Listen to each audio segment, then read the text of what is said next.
HBO, you're doing it. You're finally making a show that actually looks promising. In a world where there's The Witcher, The Chopped of Us, we're finally getting a show that looks promising. And this show I actually am excited about, unlike the recently announced God of War Amazon Prime show. Specifically, I'm not excited about the fact that it is Amazon and they don't understand that it's passion, not money, that creates great content, that creates these great literary conversions to more virtual media. That's what does it. Knowing the source material, respecting the fans, creating something that they like, that is your goal when making these shows. And Duncan the Tall, a tale of Knights of the Seven Kingdoms, I think that's what it's called, is a recently announced show by HBO that looks phenomenal. It looks actually great. The most recently created trailer, it feels like Game of Thrones season 1 through 4. There's humor, there's drama, the writing's phenomenal, makes you feel like the characters are actually in the world in which they are portraying. I like it a lot. I like how it looks. I like it a lot, and I'm excited for its release. If you guys don't know, Duncan the Tall was referenced in the original Game of Thrones TV show when Joffrey opens the book of I believe it is actually called a Knight's Tale of the Seven Kingdoms. He opens up to a particular page and says there's 4 pages written about this guy named Duncan the Tall, and that is the main character of this show. And I think, in my opinion, I am more excited about this than I ever was about the House of Dragons. Partly because I don't really care about the House of Dragons. I mean, it's all right, don't get me wrong.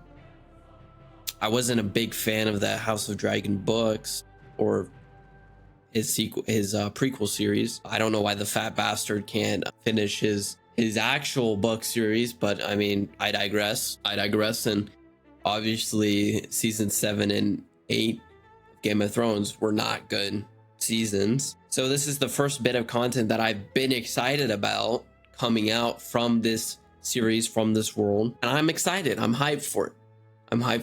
I think the kid actor seems great. I think he's written well. He seems funny. The character for Duncan the Tall seems like a perfect cast, I'm not gonna lie. He seems funny, he seems quiet, but he seems like he's gonna be a great hero in this story. So again, I am excited for this. I haven't been excited for a show in a long time. I think the last time I've been excited for a show this much was The Rings of Power. And that was because I saw, well, Amazon spending $1 billion, so hopefully they care about the product. They didn't. I was like, they have Tolkien scholars, so hopefully the lore is respected. The fans are respected.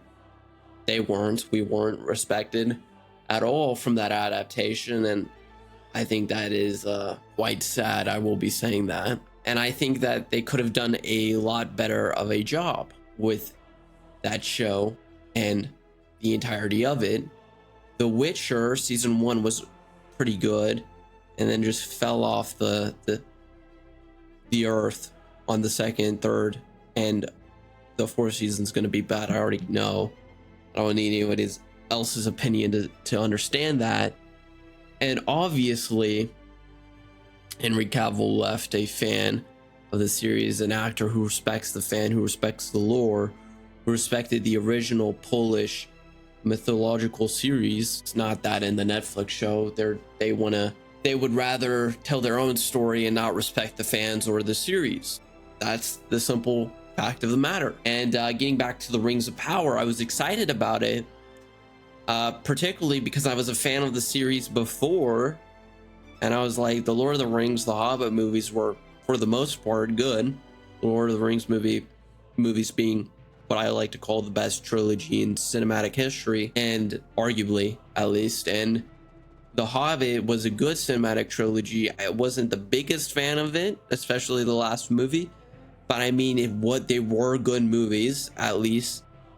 And you can tell that they tried to care. Obviously, I think the writing was rushed, but at least they were a good product. And the Rings of Power was obviously none of that. It was none of that. The characters felt fake. They felt flat. They felt like they didn't even live in the world. The writing was not the best. On the contrary, the show looks to be quite the opposite. It looks good, and hopefully it remains good throughout its life. I'm excited. I'm really excited about this.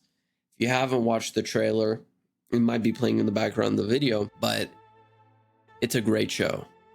It looks great. I'm going to encourage all of you to go watch it. Go watch the trailer, make an opinion for yourself. But I am excited personally. I'm excited. So, hope you all have a great rest of your day. A little less humor in this, but as always, I hope y'all junk it out.